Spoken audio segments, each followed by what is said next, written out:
Hi friends, welcome back to Mamata Varshi channel. ఈరోజు సరికొత్త టాపిక్తో మేము ముందుకు వచ్చాను. ఏంటంటే ఆల్రెడీ మీరు చూస్తున్నారు, నేను మా పొలం దగ్గరకు వచ్చాను అనమాట.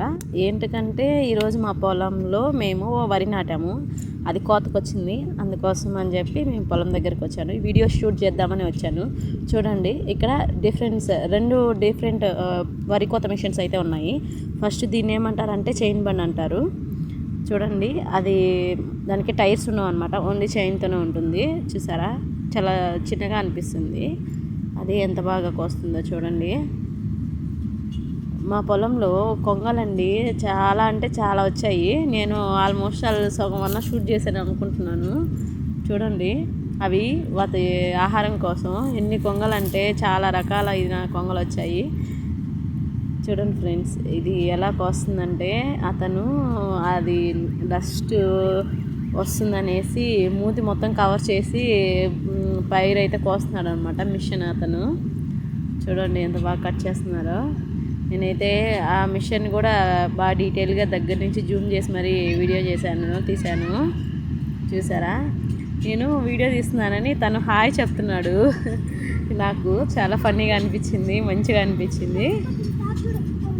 హాయ్ అమ్మ అని చెప్పాడు అన్న. బ్యాక్ సైడ్ కూడా బాగా వీడియో తీయి అంటే మనం ఇక్కడ కట్ చేసింది బ్యాక్ సైడు నుంచి గడ్డ అనేది ఎలా వస్తుందో తెలుస్తుంది. ఇది ఇంకొక మిషన్ అండి, ఇదైతే పెద్ద మిషన్. ఇది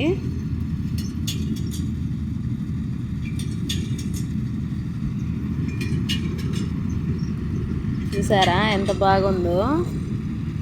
నేను మంచిగా మొత్తం షూట్ చేశానండి. ఇదైతే మా పొలాలండి, మేమైతే మా పొలం దగ్గరకు వచ్చాము. మా ఇంటి దగ్గర నుంచి మా పొలాలకి చాలా అయితే దూరం ఉంటుంది. ఒక 1 అవర్ అన్న జర్నీ చేయాల్సి వస్తుంది మేము అక్కడి నుంచి ఇక్కడికి.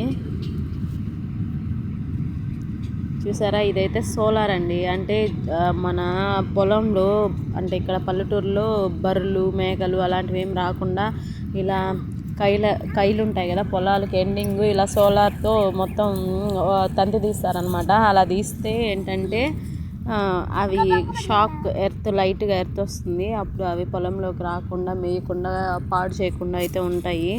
దానికోసం అని చెప్పి మేము సోలార్ తీసాము. ఇదైతే కట్టవండి, మేమైతే కట్టవంటాము. మీరేమంటారో నాకు తెలియదు, మీరేమంటారో కామెంట్ చేయండి. మా పొలంకి అవుట్ సైడ్ మొత్తం మేము ఒక కట్టవలాగా చెట్లన్నీ పెంచుంటాము. రకరకాలైన చెట్లు ఉంటాయి. కర్తం చెట్లు, దిర్సన్ చెట్లు, తాడి చెట్లు, టేక్ చెట్లు, అన్ని రకాల యాప్ చెట్లు, అన్ని రకాల చెట్లు అయితే ఉన్నాయండి మా పొలంకి అవుట్ సైడ్. ఇవైతే కొంగలు చూడండి, నాకైతే ఇప్పుడు మంచిగా అనిపించాయి ఆ కొంగలు షూట్ చేస్తుంటే. అవి ఎగురుతూ ఎంత బాగున్నాయో అసలు. ఇంకా మా పొలం ఆనుకొని ఒక ఏరులాగా ఉంటుందండి. అక్కడ అయితే వాటర్ ఫుల్గా ఫ్లో అవుతాయి. పైరు నాటేటప్పుడు అయితే ఇంకా ఫుల్గా ఉంటాయండి. ఇప్పుడు పైరు కోతప్పుడు కదా, కొంచెం లైట్గానే ఉన్నాయి. Thank you for watching.